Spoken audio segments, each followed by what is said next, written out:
You can pretty easily tell how successful an entrepreneur is by looking at two elements of time. One is the increments of time they speak in. So if they talk in decades, they talk in multiple decades, they talk in lifetimes, they talk in generations, I can almost guarantee you it's going to be a significantly more successful entrepreneur than the one who talks about next week, next month, and even next quarter. And it's such a small thing, but it's pervasive. Like, you can hear it in conversation. You can immediately know, oh, this guy's only doing this much. Because the only way to do really big things is to think on a much longer time horizon. The second component is how they manage the micro, which is if you look at someone's calendar and how they allocate their most scarce resource, which is time, you can see where they're going to be in 6 or 12 months. So if you look at the calendar as the balance sheet of someone's time asset and how they allocate it, their time budget, then you will see where they're going to get their returns. And so we look at a founder and we look at their calendar, we can tell how the company's going, we can usually see how we need to fix it, because fundamentally most entrepreneurs work all the hours of the day. Most of them do, right? And so if they're not making the amount of money that they want to make, it's because they're doing the wrong stuff. And that's usually the biggest issue. And they think they need to work harder, but they've already maxed out their hours, which means fundamentally they're wrong. They're seeing a distorted reality. They think this is going to work and it is not. Like, I've made huge developments while I was staying up until 4 a.m, 5 a.m, running a nightlife business. You can make huge developments in your personal growth journey while you're doing a 9-to-5. And if your purpose is aligned within a 9-to-5 career, it doesn't matter. Like, that's your thing. Just lean into it, enjoy that. And all of the guys that don't know when they're supposed to start or when they're supposed to stop, but they've got to be the taskmaster, or they don't know what they're supposed to do today, and they don't get holidays, and they don't get all of that. You don't have to worry about any of that. There are tons of advantages of having a 9-to-5. And if you're enjoying it and your purpose is aligned with it, nail the self-development on an evening time. Make sure that you lock into a hard routine, and you're going to have a great time. So I'm genuinely envious of people that have great 9-to-5s where their purpose is aligned to it, especially if they've got a lot of oversight and structure, because it takes all of the pain. I did a video ages ago. You might even be able to find it. I can't remember what it was called. Something like 10 reasons to not start your own business, or something like that. And it was about precisely this, that it's not all it's cracked up to be, to go and work for yourself. So, I don't know, the disparaging of 9-to-5s, I'm not on board with that. Is it possible to be world-class whilst having fun?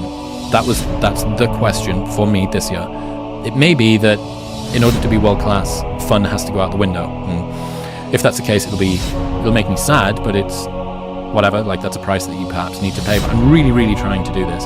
So what brings me joy?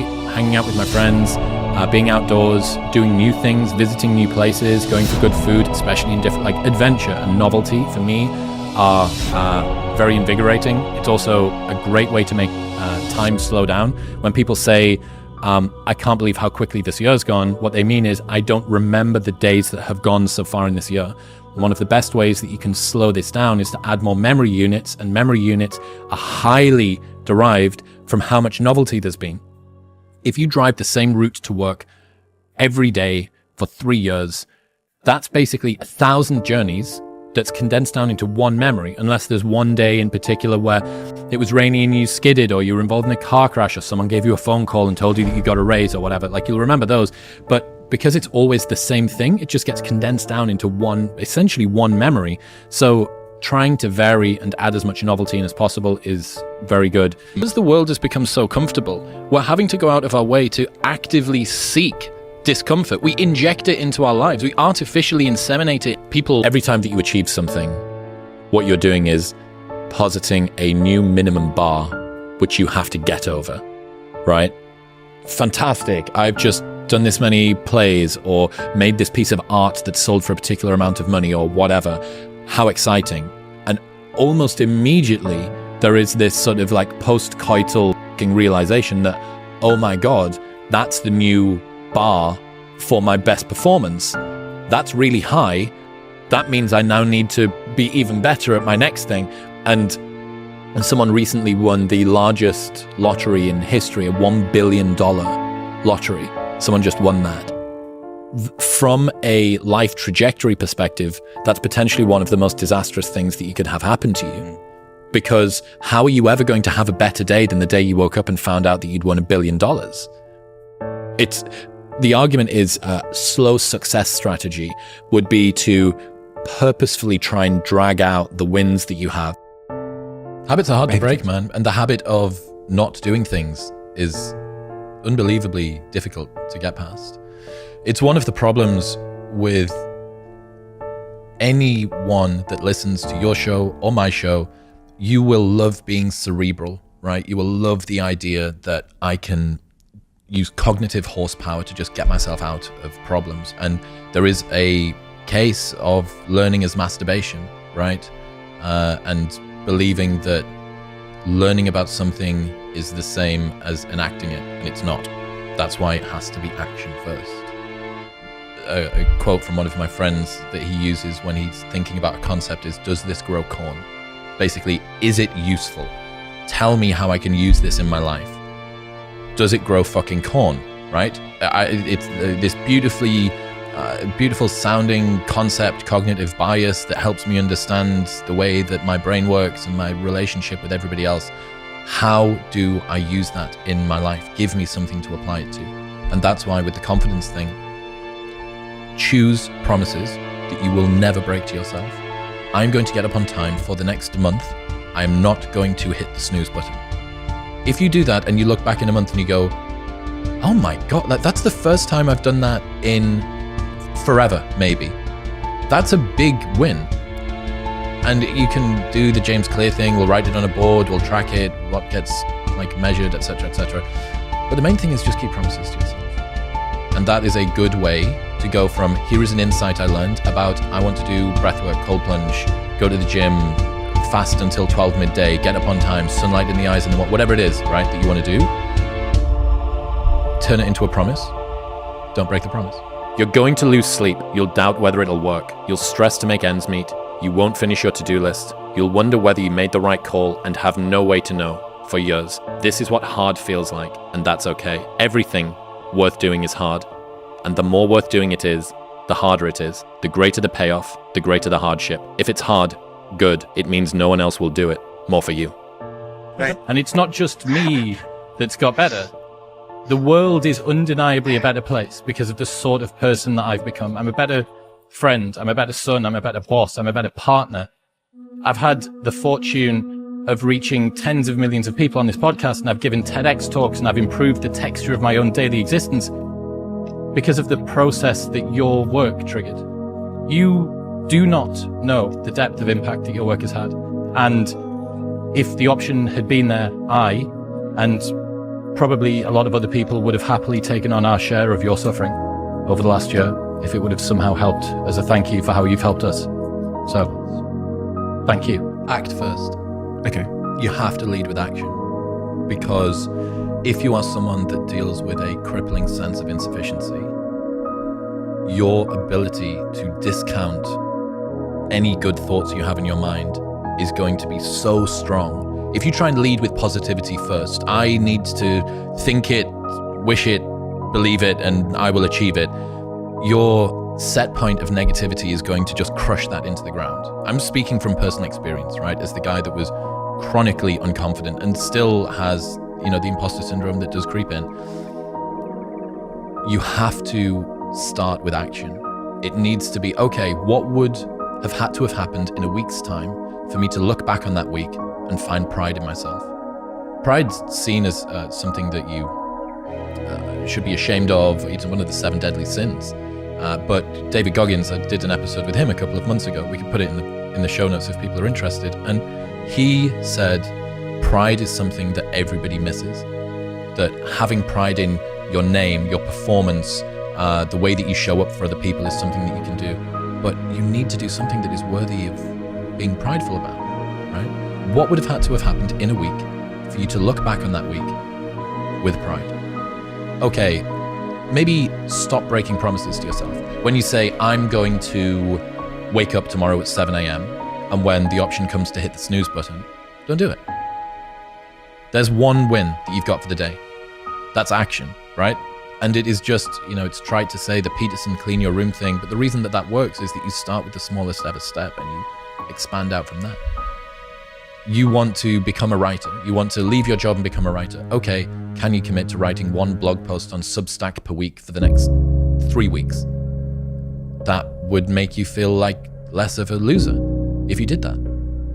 Action has to come first if you're the sort of person who is chronically unconfident, because you will drag your sense of identity behind you. Mark Manson says that identity lags behind our status by about 1 to 2 years.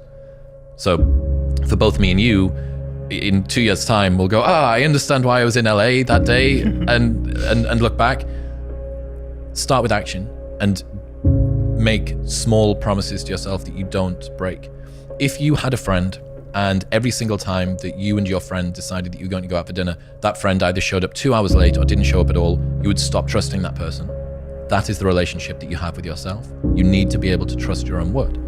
And a lot of us don't, because life is very convenient and it is easy for people to not stick to the promises that they set themselves, because our ability to be idealistic is always going to outstrip reality's ability to deliver that to us.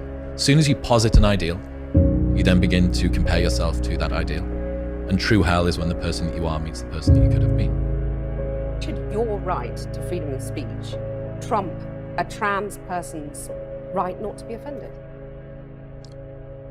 Because in order to be able to think, you have to risk being offensive.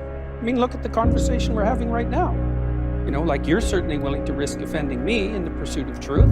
Why should you have the right to do that? It's been rather uncomfortable. Well, I'm very glad I put you on the spot. Well, I'm very glad that I have but you get exercised my my freedom of point. speech. You get my point. It's like you're doing what you should do, which is digging a bit to see what the hell's going on. So and that do is you- what you should do. But and you're do exercising you- your freedom of speech to certainly risk offending me. And that's fine.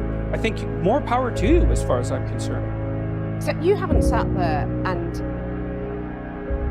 I'm just trying to work that out. I mean, Ha, gotcha. you have got me. You have got me. Maybe you just think that women should be equally represented in the decision-making fora of our nation. Maybe that's really just about having proper equality in a body that's meant to be representative. Well, I do believe that women should have. I don't understand your question. I guess you don't. That's pretty obvious. Well, how about if you phrase it more clearly instead of just insulting me? Look at it this way. Let's talk about quotas for a minute. So there's a very wide array of jobs that are fundamentally done by men. So, for example, Member of Parliament. 99.9% of Sorry, Alex, I'm going to bricklayers. stop sledging you now, I promise.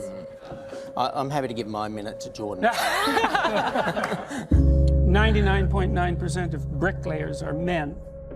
Should we have quotas for women? Is bricklaying representative democracy?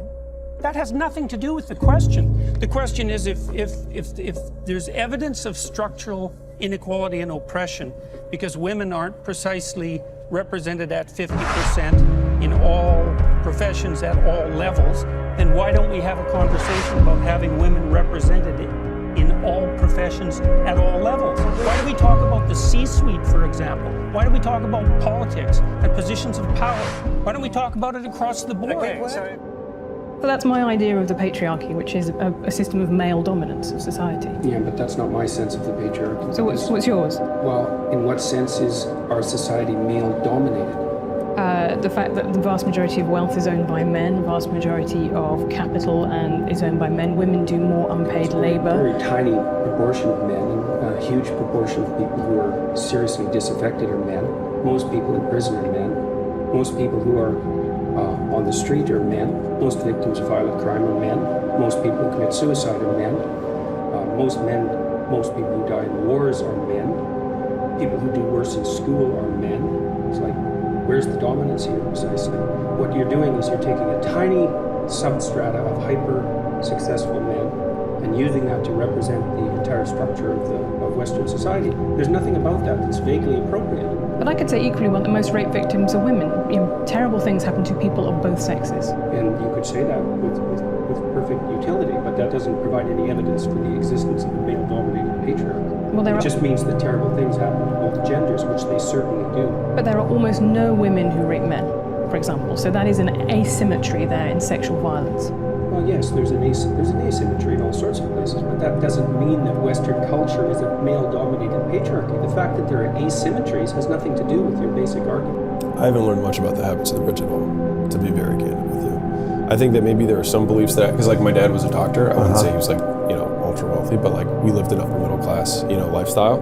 But in terms of like wealth, as I think you and I would probably understand it, I didn't know anything about that. And I don't think I've ever really studied it very much. I would say that my heroes now, like I started studying wealth after I became wealthy. So like. What did you learn about it afterwards? And what do wealthy people do that you think poor people don't do? They pick higher leverage opportunities, in a sentence.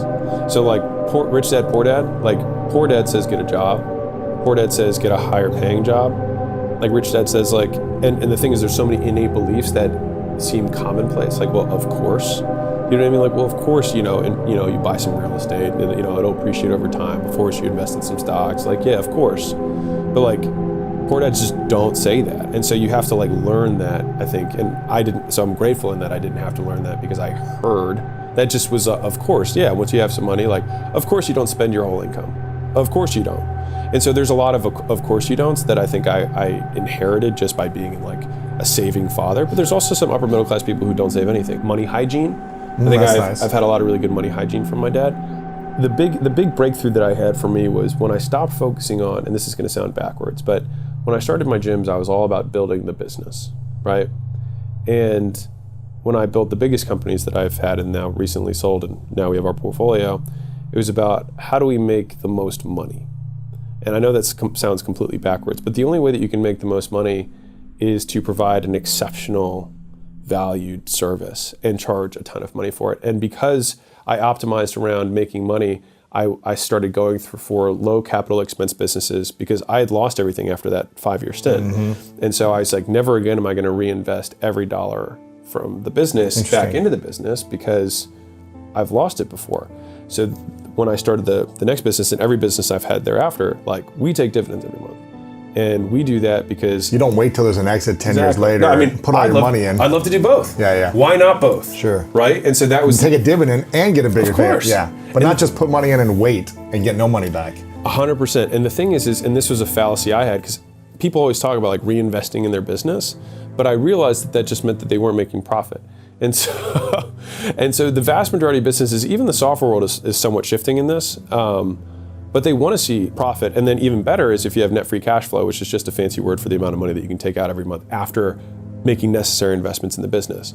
And so I wanted to have businesses that pumped cash flow because I had lost it all before. Not ask for 12 months and just serve. By all means, go get your bag. You know what I mean? As much as you can. Yeah, by all means. But I think that what it does is it ends up freeing you to then make your real impact, because then you can start whatever the next thing, and hopefully your first thing is that thing, but realistically it probably isn't. And all you have to do is look at every entrepreneur that's really wealthy, the amount of graveyard businesses they have in their back. Right. And so like right now, if you're listening and you're like, I'm not sure if this is the perfect business idea, let me just save you the time. It's not, because look at every other person who has been ultra successful. They have 10 failed business ideas. So just start, so you can just start notching off the bad businesses, right? But extending the time horizon, I think only happens if you do shift the intention through which you're building it, or you're just unbelievably self-disciplined. But I think it's easier to just like start at it with the right heart, because small tangent, but I think it'll be worth it, is that the reason that most people aren't successful, in my opinion, is that they sacrifice global benefit for local benefit. And that happens in all areas of life. You eat the piece of cake because you have an acute local benefit versus the global benefit of a six-pack that lasts for a very long time, or better health, et cetera, right? You mean the instant gratification as opposed to delayed gratification? Yes. Inflated sense of self, as in they thought that they deserved big things, they wanted to go after big things. They believed in themselves, right? Inferiority, never being good enough, and impulse control. Those are the 3 factors of the most successful. They're like, when they did a common factors analysis, like these people think, they believe that they can achieve all this amazing stuff, and then it's an amazing paradox, because at the same time they think they're not good enough, and they are insecure about whether they can achieve it. And they have impulse control. And so it's like if you discipline, have and they stay focused on the thing. And what I'd say the biggest breakthroughs that I've had, I think that will create a lot of the wealth that we will have in the future, is really a deep understanding of how long is, and shooting with the intention of like, I'm only bringing this up because my YouTube guy said it. He's like, I've never had somebody who actually started it. I was like, we'll see what we do in 5 years. I was like, we'll measure that. And he was like, No one has literally ever said that to me. I was like, as long as I see progress, I'm good. Because everyone wants results in like 2 months. You know? Yeah. Like if we're going this way, I'm cool. I don't need to say, like, that's good enough. For most people, if they could extend the time horizon, because like, I'll give you another hack.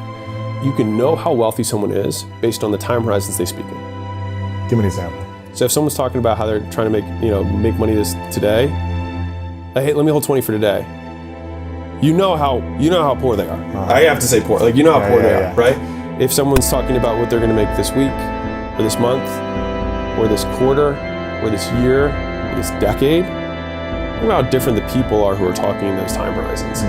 And so I think that if we can shift the time horizon that we think in, then we gain more leverage over our time, which we then know we will compound into money. Because I think if you can master the time, you master the money. There's very few things that are going to cause you to suffer that aren't difficult. Like, it's, how would you say, it's necessary but not sufficient, right, to be in there. I mean, I can ask you this. You've been through more suffering than, at least physically, self-induced than most people. Do you believe that on the other side of suffering, there's important lessons? Absolutely. But I'd also say there's a lot of things that I've done that are difficult that I have not been suffering through that process. What, like? Marathons. Running a marathon is and can be very difficult and challenging. And it hurts. It's painful. But you know it's going to be done in 3-4 hours. You just got to get there. I mean, it hurts. It's tough. 100-mile ultra marathon, like Leadville 100, that was almost 30 hours long. I suffered through that. There was such a massive difference between a marathon and an ultra. Ranger school. I suffered through Ranger school. Yes, it was obviously difficult and challenging and hard, but there's only a few moments in my life that I can say I was actually suffering. But when I was suffering, it completely changed the direction of my life. Like, it was monumental. I think a big part of that is because of your work capacity. You know, for a lot of people, the marathon would be both difficult and worthy of suffering. You know, the fact that you have the capacity to be able to get through something in 3 or 4 hours. Somebody else, it might be 5. It might be pushing somebody to their absolute limit with regards to their work capacity. So it's relative. Correct. I think that that's a big chunk of it. And, you know, it might be to do with business, right? Me and you, probably good examples. If you ask me, there's a project that's coming up, it's going to be launched in 8 weeks' time, and I need you to work every single day and every single night until 2 a.m. to get it done. Fine. It'll be difficult, but I want something. Like, that's well within my work capacity. I've done it for a decade and a half. I think that what you're talking about is pushing yourself beyond your perceived limits. And the problem that you have with the example of the guy that was running 30 miles every day, 30 miles for probably a year is going to suck.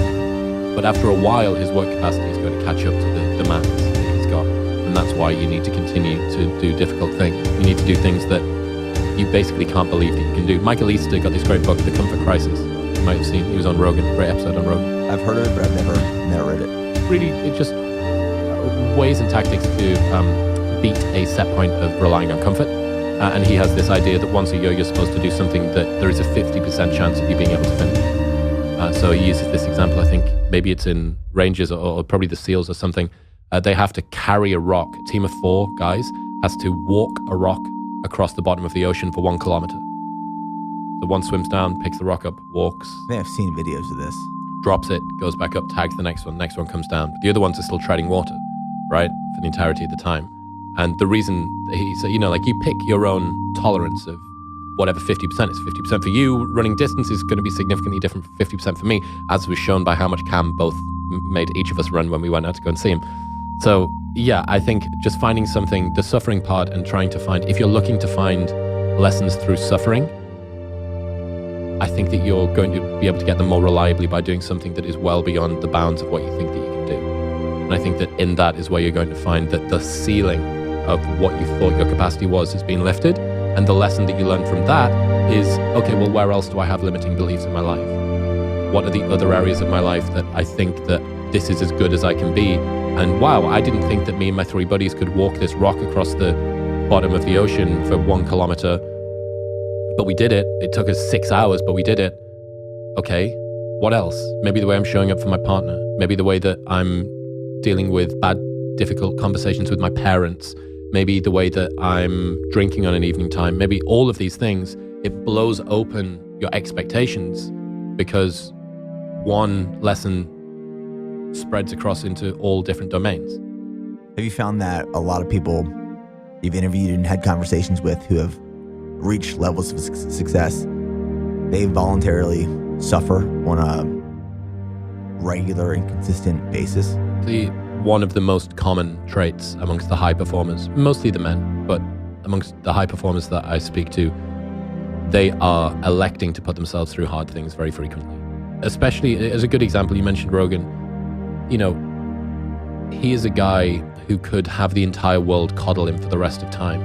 And the only way that I think he's been able to keep his ego small is by humbling himself with fucking 72-pound kettlebells, and ice baths at 30 degrees and saunas at 210. I think that he is permanently reminding himself. You've heard this story of Marcus Aurelius, right? When he was walking through the streets of Rome, and he was this philosopher, god, king, emperor that was loved by almost all of the realm, and he would pay a guy to walk behind him over his shoulder as he was being bestowed with all of this praise from the common folk.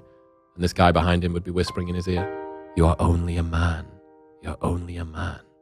And I think that it's important for people as they achieve success. This is something I'm thinking about now. I've never had this much attention on me and all of the rest of it. And I don't have a particularly big ego naturally. But there's times where I'm like, fuck yeah, I can do this and I can do this and I can do this. And every time that I go and I trained with Tim Kennedy last week at Roka. And after that, my ego was fucking 1 nanometer high. I thought, I just got beat up by gravity.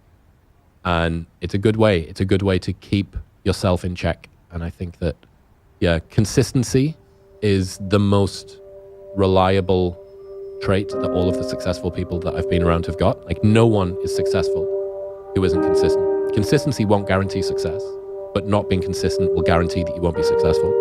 And electing to do hard things very regularly would probably be a close second. The first thing I would say is that I'm not anti-feminist per se. I think the idea that the world would benefit from the movement of talent from both sexes into the workplace as rapidly as possible is something that anyone with any sense should share, given the the rarity of talent and the necessity for utilizing it. I do stand by my original statement, though, that there's a brand of more radical feminism that insists that our culture is best characterized as an oppressive patriarchy, and I think that, first of all, that's an appalling sociological doctrine, and I think it has very negative psychological effects. And they won't be limited to men, because if it's true that there's something toxic, let's say, about masculinity per se, what that will inevitably mean is that as women adopt more masculine roles, traditionally, what is that toxicity somehow going to go away? But that's a straw man, because no one says there's anything toxic about masculinity per se. What do you mean no one says that? The term exists. How is that a straw man? Well, where did the term come from? It's a phrase that's used about forms of masculinity that are harmful to men and women. It's not about masculinity per se. You must know that. I read the American Psychological Association guidelines for the treatment of boys and men, and I know perfectly well that this is no straw man. And it's not only devoted towards what you might describe as the more aggressive ends of masculine behavior. It's aimed at masculinity in a much broader range of. There's a much broader range of accusations that are under the surface than that. And so I don't see in what way at all that it's a straw. Okay. The purpose precisely. I am quoting things that you said. Why? What is it that you're trying to establish? Because you said that. I thought we were talking about masculinity. We are. No, we're not. Yes, we are. How are we talking about masculinity? Because I'm asking you what you think of men and of women. Basically what you've been trying to do, I would say, for the last 15 minutes is put me into a sequence of corners by accusing me of various forms of misbehavior. So why are we doing that? What's the point here? These are things that you said. My job as a journalist is to ask questions about what you represent and the ideas that you defend. Your job is also to select the things that you might ask about in some manner that doesn't indicate a substantive bias. You picked 3 things to talk to me about in the last 20 minutes that were very carefully selected. Why did you pick those things? Because this is my job.